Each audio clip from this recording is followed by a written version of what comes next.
আমাদের আমাদের গুম করেছে, হত্যা করেছে, ধর্ষণ করেছে, দেশের সম্পদ বিদেশে পাচার করেছে। এগুলো অত্যন্ত পরিতাপ এবং লজ্জার বিষয়।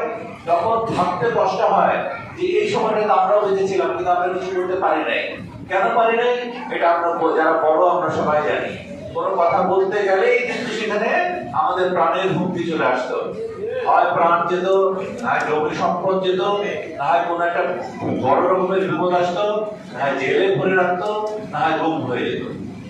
এই যে এর বিরুদ্ধে প্রতিবাদ করে আমাদের মাত্র এই জুলাই এবং অগাস্ট 2024 সালে এই স্বৈরাচারী হাসিনা সরকার, আওয়ামী লীগ সরকারের পতন হয়েছে।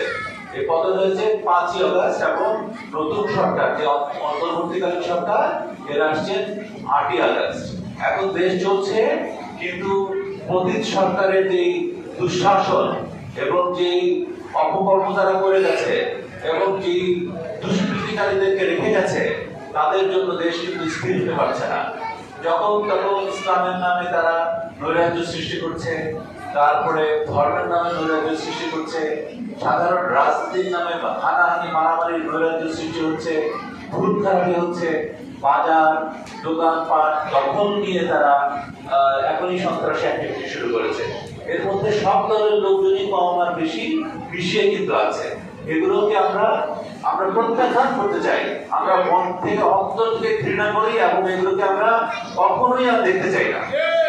আমরা জানি যে আমাদের দেশনেত্রী, যিনি পরপর 3বার গণতান্ত্রিক ভাবে নির্বাচিত বাংলাদেশের প্রধানমন্ত্রী হয়েছিলেন, দেশনেত্রী বেগম খালেদা জিয়া, তিনি অত্যন্ত অসুস্থ। সেই জন্য তিনি বিদেশে চিকিৎসারত অবস্থায় আছেন। এখন কিছুটা সুস্থ, উনি একা একা একটু থাকতে পারেন অল্প, কিন্তু আমরা অনেকগুলো খুব তাড়াতাড়ি আল্লাহর কাছে দোয়া চাইছি যেন আল্লাহ তাকে সম্পূর্ণভাবে এবং খুব তাড়াতাড়ি তাকে সম্পূর্ণ সুস্থ করে দেন।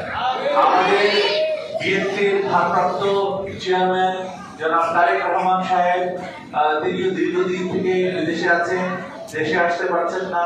নানান রকম মামলায় তাকে ঝুলিয়ে রাখা হয়েছিল। এখন আল্লাহর অশেষ রহমতে সেগুলো থেকে উনি ধীরে ধীরে একটা করে বেরিয়ে আসছে। তো এখন আমরা প্রত্যাশা করতে পারি হয়তো ওনারা 2-1 মাসের মধ্যেই হয়তো বাংলাদেশে ফিরে আসবেন। সেটা ইনশাআল্লাহ, সেটা আমরা আশা করি। বাকিটা সব নির্ভর করছে আল্লাহর উপর। আল্লাহ সবকিছু ভাবে জানেন। আমরা একটা ধারণা করতে পারি, আমরা ধারণার উপরে চলি, আর আল্লাহ সুনির্দিষ্ট ভাবে চলেন। আল্লাহ মানুষকে একটু ছাড় দেন, কিন্তু মানুষকে কিন্তু আল্লাহ ছেড়ে দেন না। আওয়ামী লীগকে একটু ছাড় দিছিল, কিন্তু ফাইনালি আমরা কি দেখলাম? ছেড়ে দিছে, ছেড়ে দেয় নাই, পালাই যাচ্ছে দেশ থেকে, তাই না?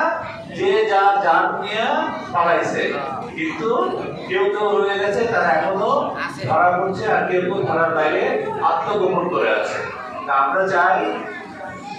আমরা চাই দেশে শান্তি শৃঙ্খলা ফিরে আসুক এবং এই দেশে আবার সুশাসন ফিরে আসুক, গণতান্ত্রিকভাবে নির্বাচন হোক। যত তাড়াতাড়ি গণতান্ত্রিকভাবে নির্বাচনটা সম্পন্ন হবে, তত তাড়াতাড়ি আমাদের জন্য মঙ্গল। এখন আমাদের ইফতারের আর বেশি সময় নাই। আমাদের হুজুর এখানে আছেন, একটু যদি বিলাত পড়া 3-4 মিনিট হুজুর যদি দোয়া